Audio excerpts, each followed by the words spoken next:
अस्सलाम वालेकुम dear students, मैं हूं आपका host and teacher Samar Abbas और आप देख रहे हैं easy to learn YouTube channel. Dear students, आज हम जिस टॉपिक पे बात करने वाले हैं केमिस्ट्री के चंद इंतहाई अहम और बेसिक टॉपिक्स में से एक है। और जितना ये टॉपिक बेसिक और अहम है, अनफॉर्चुनेटली ये टॉपिक स्टूडेंट्स के लिए उतना ही इबहम का शिकार रहा है। स्टूडेंट्स हमेशा इसमें कंफ्यूज्ड नजर आते हैं। इवन कुछ स्टूडेंट्स तो केमिस्ट्री में मास्टर्स तक कर जाते हैं, लेकिन उनके लिए ये कंसेप्ट क्लियर नहीं होते। लेकिन आई बिलीव कि अगर आप आज की ये वीडियो पूरी देखेंगे तो आपको ये टॉपिक बिल्कुल क्लियर हो जाएगा। आज के बाद आपको इन टॉपिक्स में कोई इबहम, कोई कन्फ्यूजन नहीं रहेगी। तो आज की वीडियो आपने पूरी देखनी है। वीडियो पसंद आए तो इसको लाइक करना है, शेयर करना है और हमारे चैनल को ज़रूर सब्सक्राइब करना है। तो आइए चलते हैं अब अपनी वीडियो की तरफ।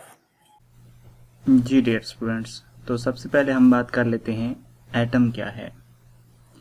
फ़र्ज़ कर लेते हैं कि हमारे पास मैटर का कोई ऑब्जेक्ट है, मादे से बनी हुई कोई चीज़ है। जैसे कि यहाँ पे हमने एप्पल लिया हुआ है। इस एप्पल को हम छोटे पीसेस में कट करते हैं। जब हम इसको छोटे पीसेस में कट करेंगे तो हमारे पास इस तरह के कुछ पीसेस आ जाएंगे। फिर हम इन पीसेस को मज़ीद काटेंगे। जैसे जैसे हम इन पीसेस को काटते जाएंगे वैसे वैसे हमारे पास छोटे से छोटे पीसेस आते जाएंगे। तो हम मज़ीद इसको काटेंगे यहाँ तक कि हम एक ऐसे पार्टिकल पे पहुँच जाएंगे। जब हम इसको काटते रहेंगे तो एक वक्त आएगा, एक ऐसी स्टेज आएगी कि हम इस पार्टिकल पे पहुँच जाएंगे और इसके बाद इस पार्टिकल को मज़ीद तोड़ना हमारे लिए मुमकिन नहीं होगा। हम इस एप्पल को इतना छोटा कर चुके हैं, इतना काट चुके हैं कि इसके बाद मज़ीद काटना इसके लिए मुमकिन नहीं है। अगर हम इसको और ज़्यादा काट भी लेते हैं तो उसके बाद न्यूट्रल पार्टिकल की बजाय कुछ चार्ज्ड पार्टिकल हमारे पास हासिल होते हैं। पहले जब हम एप्पल को काट रहे थे तो जैसे जैसे हम काटते जा रहे थे, जो पीसेस हासिल हो रहे थे हमें, वो सारे पीसेस न्यूट्रल पार्टिकल थे। हम जब इस स्टेज पे पहुँचे तो इसके बाद जब हमने मज़ीद इसको काटा तो हमारे पास कुछ इस तरह के पार्टिकल्स आ गया जो कि चार्ज्ड पार्टिकल्स थे। उनके ऊपर नेगेटिव या पॉजिटिव चार्ज था। तो हमने इस साइड पे नहीं जाना, हमने विदाउट रिलीजिंग चार्ज पार्टिकल इस एप्पल को काटना है। तो इसको इतना ज़्यादा काटना है कि मज़ीद इसको ना काटा जा सके। तो हम जब यहाँ पहुँच गए हैं तो इस स्टेज पे जो हमारे पास पार्टिकल हासिल हुआ है ये इतना छोटा है, इतना छोटा है कि मज़ीद इससे छोटा हम इसको नहीं कर सकते। इस पार्टिकल को हम एटम कहते हैं। सो एटम किसी भी मादे का वो छोटे से छोटा ज़र्रा है जिसके बाद अगर हम इसको काटें तो उससे चार्ज पार्टिकल हासिल होते हैं। इस पार्टिकल को जो सबसे स्मॉल है, जो सबसे छोटा है, इसको हम बेटा एटम कहते हैं। नेक्स्ट बेटा हम बात कर लेते हैं कि ये मॉलिक्यूल क्या है। मॉलिक्यूल भी मादे का एक छोटे से छोटा पार्टिकल है, लेकिन ये वो छोटे से छोटा पार्टिकल है जो इंडिपेंडेंटली एग्जिस्ट कर सकता है, जो अकेला भी रह सकता है, जो आज़ादाना भी अपना वजूद बरकरार रख सकता है।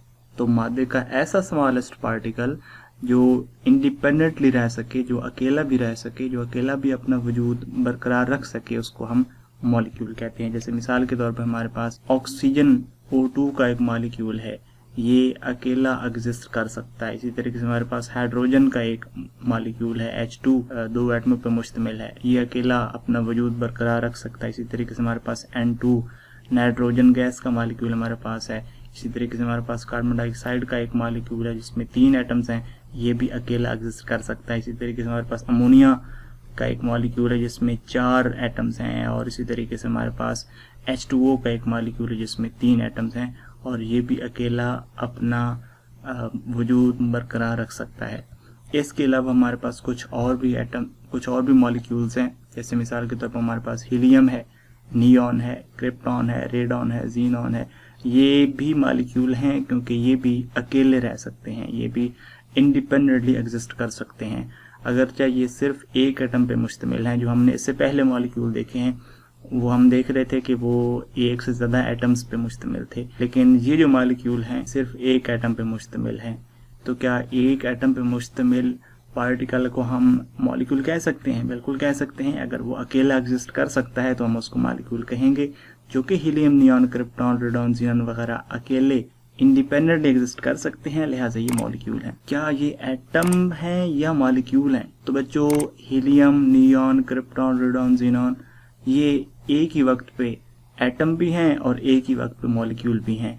इनको हम एटम भी कह सकते हैं, मॉलिक्यूल भी कह सकते हैं, जो कि ये चीज़ें एटम की डेफिनेशन में भी आती हैं, क्योंकि ये स्मॉलेस्ट पार्टिकल हैं और इससे ज़्यादा इनको इस्तेमाल नहीं किया जा सकता, इसलिए ये एटम भी हैं।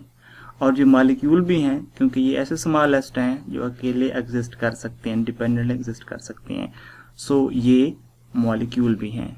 तो ये जो नोबल गैसें हमारे पास हैं, ये जहाँ पे ये एक मॉलिक्यूल है वहाँ पे ये एक एटम भी है, जबकि ये सिर्फ मॉलिक्यूल है। इस बात को मज़ीद बेटा समझने के लिए हमने एक छोटा सा क्वेश्चन पुट किया आपके सामने, which of the following is a molecule. नीचे कुछ चीज़ें दी हुई हैं, इनमें से बेटा आपने बताना है कि कौन सी चीज़ मॉलिक्यूल है। हमारे पास 5 चीज़ें हैं, एप्पल है, व्हीट ग्रेन है, कार्बन है, नाइट्रोजन है, NH4Cl है। तो सबसे पहले बच्चों, इस मॉलिक्यूल को आइडेंटिफाई करने के लिए देखिए 2 शराइत हमारे पास हैं। एक तो ये कि वो स्मॉलेस्ट पार्टिकल ऑफ मैटर हो, और दूसरा ये कि वो इंडिपेंडेंट एग्जिस्ट कर सकता हो। तो बच्चों, सबसे पहले हम इस शर्त को देखते हैं कि इन 4-5 में से कौन सा ऐसा पार्टिकल है, कौन सी ऐसी चीज़ है जो इंडिपेंडेंटली एग्जिस्ट कर सकती है। तो बच्चों, ये जो कार्बन और नाइट्रोजन है ये इंडिपेंडेंटली एग्जिस्ट नहीं कर सकते। एक कार्बन एटम नहीं रह सकता, एक नाइट्रोजन नहीं रह सकता अकेला, ये किसी के साथ बांड बना के रहता है, ये किसी के साथ बांड बना के रहता है। लिहाजा C और N तो इस दौड़ से बाहर हो गए। बाकी बेटा रहेगी पीछे 3 चीज़ें, एप्पल, व्हीट ग्रेन और NH4Cl। ये तीनों चीज़ें अकेले भी रह सकती हैं। एक अकेला सेब भी एग्जिस्ट करता है, एक गंदम का दाना भी आपको पता है एग्जिस्ट करता है, NH4Cl भी एग्जिस्ट करता है। लेकिन इन तीनों में से मॉलिक्यूल कौन सा है? अब बेटा हम चलते हैं दूसरी शर्त की तरफ। दूसरी शर्त है कि स्मॉलेस्ट पार्टिकल हो। तो बेटा, इन तीनों में से ये सबसे स्मॉलेस्ट है। इससे ज़्यादा अगर आप इसको इस्तेमाल करेंगे तो ये मॉलिक्यूल नहीं रहेगा, ये अपना वजूद खो देगा, ये अकेला एग्जिस्ट नहीं कर पाएगा। तो इन तीनों में सबसे छोटा ये NH4Cl है। तो हम कह सकते हैं कि NH4Cl इज़ द मॉलिक्यूल। चलिए बच्चों, अब हम आते हैं अपने सबसे अहम टॉपिक या सबसे अहम बात की तरफ, और वो है इन 3-4 चीज़ों में फ़र्क क्या है। Atom, molecule, element, compound, mixture, pure substance, impure substance, इनमें क्या डिफरेंस है। देखिए बच्चों, हमारे पास मैटर का सबसे बेसिक पार्टिकल है एटम। तो सबसे पहले हम लेते हैं एक एटम को, तो ये है एटम। इससे पहले आपको डेफिनेशन इसकी बता चुके हैं, इसके बारे में बता चुके हैं कि ये एटम क्या है। आई होप कि आपको समझ आ चुकी होगी एटम क्या है। अब बेटा, ये जो एटम्स हैं ये अकेले नहीं रहते, बल्कि ये एक दूसरे के साथ कंबाइन हो जाते हैं। कैसे कंबाइन होते हैं? इनके पास 2 तरीके हैं, या तो मेटेलिक बॉन्ड के जरिए से एक दूसरे से कंबाइन हो जाएंगे, या फिर ये एटम कोवेलेंट बॉन्ड के जरिए से एक दूसरे के साथ मिल जाएंगे। अगर ये मेटेलिक बॉन्ड के जरिए से एक दूसरे से कंबाइन हो जाएं, एक दूसरे के साथ मिल जाएं, तो ये जो हमारे पास कम्बिनेशन ऑफ एटम्स है, इस कम्बिनेशन ऑफ एटम्स को बेटा हम कहेंगे एलिमेंट। एलिमेंट एक ऐसा सैंपल, एक ऐसी चीज जो बहुत से एटमों का मजमुआ हो, उसको हम एलिमेंट कहते हैं। और इन एटम्स के मजमुए में कोई कोवेलेंट बॉन्ड नहीं होगा, कोई आयोनिक बॉन्ड नहीं होगा, बल्कि ये मेटेलिक बॉन्ड के जरिए से एक दूसरे के साथ जुड़े हुए हैं, एक दूसरे के साथ कंबाइन किया हुआ है हमने इनको। तो ये बेटा एलिमेंट कहलाते हैं। हमारे पास जो सोडियम है वो इसी फॉर्म में एग्जिस्ट करता है, जो हमारे पास मैग्नीशियम नामी मेटल है वो इसी सूरत में एग्जिस्ट करती है, एलिमेंट की फॉर्म में पाई जाती है। हमारे पास कैल्शियम है, पोटाशियम है, लिथियम है, कॉपर है, आयरन है, गोल्ड है, सिल्वर है, ये सब चीज़ें बेटा इनमें एटम्स पाए जाते हैं, बहुत से एटमों से मिलके ये बनता है। तो ये सब चीज़ें हमारे पास एलिमेंट के तौर पे एग्जिस्ट करती हैं। गोल्ड जो है उसमें गोल्ड के बहुत से एटम्स इकट्ठे हुए होते हैं, सिल्वर में बहुत से सिल्वर के एटम्स इकट्ठे हुए होते हैं, आयरन में आयरन के बहुत ज़्यादा एटम्स इकट्ठे हुए होते हैं। लेकिन उन एटम्स में कोई कोवेलेंट या आयोनिक बॉन्ड नहीं होता, बल्कि वो कोवेलेंट बॉन्ड के जरिए से एक जगह पे इकट्ठे हुए होते हैं। तो अगर एक जगह पे बहुत से एटम इकट्ठे हो जाएं तो उस कलेक्शन को हम एलिमेंट कहते हैं। तो ये होगा एलिमेंट। दूसरी साइड पे अगर एटम्स मेटेलिक बॉन्ड की बजाय कोवेलेंट बॉन्ड के जरिए से कंबाइन हो जाएं, तो कोवेलेंट बॉन्ड या आयोनिक बॉन्ड के जरिए से मिलकर वो बनाएंगे मॉलिक्यूल्स। वो मॉलिक्यूल्स बनाएंगे। अब बेटा जो मॉलिक्यूल्स होते हैं ये दो किस्म के होते हैं, एक होते हैं होमोएटॉमिक, एक होते हैं हेटेरोएटॉमिक। होमोएटॉमिक मॉलिक्यूल वो होते हैं जिनमें पाए जाने वाले सारे एटम्स एक जैसे होते हैं। जैसे यहाँ पे 2 ऑक्सीजन के एटम इकट्ठे हुए हैं और ये इन्होंने एक मॉलिक्यूल बनाया हुआ है और इस मॉलिक्यूल में पाए जाने वाले दोनों एटम ऑक्सीजन के हैं, यानी दोनों सेम हैं। इसी तरीके से हमारे पास N2 का एक मॉलिक्यूल है, इसमें 2 एटम्स पाए जाते हैं और दोनों नाइट्रोजन के हैं, यानी दोनों सेम है। इसी तरीके से हमारे पास ये हाइड्रोजन का एक मॉलिक्यूल है H2 है, इसमें 2 एटम्स हैं और दोनों हाइड्रोजन के, यानी दोनों सेम हैं। तो ऐसे मॉलिक्यूल्स को हम कहते हैं होमोएटॉमिक मॉलिक्यूल। दूसरी साइड पे हमारे पास हेटेरोएटॉमिक मॉलिक्यूल्स हैं। हेटेरोएटॉमिक मॉलिक्यूल्स वो मॉलिक्यूल्स होते हैं जिनमें एटम्स एक दूसरे से डिफरेंट होते हैं। जैसे यहाँ पे आप देख सकते हैं H2O का एक मॉलिक्यूल है, इसमें टोटल 3 एटम है जिनमें से 2 हाइड्रोजन के हैं और 1 ऑक्सीजन का है, यानी 2 डिफरेंट किस्म के एटम्स हैं। ये हमारे पास कार्बन डाइऑक्साइड है, इसमें 3 एटम्स हैं और ये मुख्तलिफ हैं एक दूसरे से, 2 ऑक्सीजन के हैं, 1 कार्बन का है। इसी तरीके से हमारे पास एक NH3 का मॉलिक्यूल है जिसमें टोटल 4 एटम्स हैं, जिसमें 3 हाइड्रोजन के हैं और 1 नाइट्रोजन का, यानी डिफरेंट हैं। तो ऐसे मॉलिक्यूल्स को हम हेटेरोएटॉमिक मॉलिक्यूल्स कहते हैं। अब बच्चों ये जो होमोएटॉमिक मॉलिक्यूल हैं ये एक दूसरे के साथ मिलकर एलिमेंट बनाते हैं। ऐसे मॉलिक्यूल जो होमोएटॉमिक हों वो जब इकट्ठे हो जाते हैं बहुत से, तो वो मिलकर एक नई चीज़ बनाते हैं जिसको हम एलिमेंट कहते हैं। यहाँ पे आप देख सकते हैं हमने ये यहाँ पे एक ऑक्सीजन का मॉलिक्यूल लिया है जिसमें एक ऑक्सीजन का एटम, ये दूसरा ऑक्सीजन का एटम, दोनों ने मिलकर एक होमोएटॉमिक मॉलिक्यूल बनाया O2। और जब बहुत से O2 इकट्ठे हो गए, ये एक सिलेंडर है, इस सिलेंडर के अंदर बहुत से O2 इकट्ठे हैं, 1 है, 2, 3, 4, 5, 6, 7, 8, 9, इस तरीके से हमारे पास और बहुत ज़्यादा O2 के मॉलिक्यूल्स इकट्ठे हैं। तो O2 के मॉलिक्यूल्स इकट्ठे होकर एक एलिमेंट बनाएंगे, इस एलिमेंट को हम ऑक्सीजन गैस कहेंगे। इसी तरीके से हमारे पास N2 जो है, अगर इसके मॉलिक्यूल इकट्ठे हो जाएं तो ये नाइट्रोजन का एलिमेंट बनाएंगे। अगर हमारे पास हाइड्रोजन के इस किस्म के मॉलिक्यूल इकट्ठे हो जाएं बहुत से तो वो हाइड्रोजन का मॉलिक्यूल बनाएंगे। अगर क्लोरीन यानी Cl2 के मॉलिक्यूल इकट्ठे हो जाएं तो वो Cl2 का एलिमेंट बनाएंगे। तो बच्चों ये एलिमेंट बनाएंगे। होमोएटॉमिक मॉलिक्यूल्स मिलकर एलिमेंट बनाते हैं। अब आपने बेटा यहाँ पहले भी पढ़ा है एलिमेंट, यहाँ भी पढ़ा है एलिमेंट। तो एलिमेंट 2 तरह के होते हैं।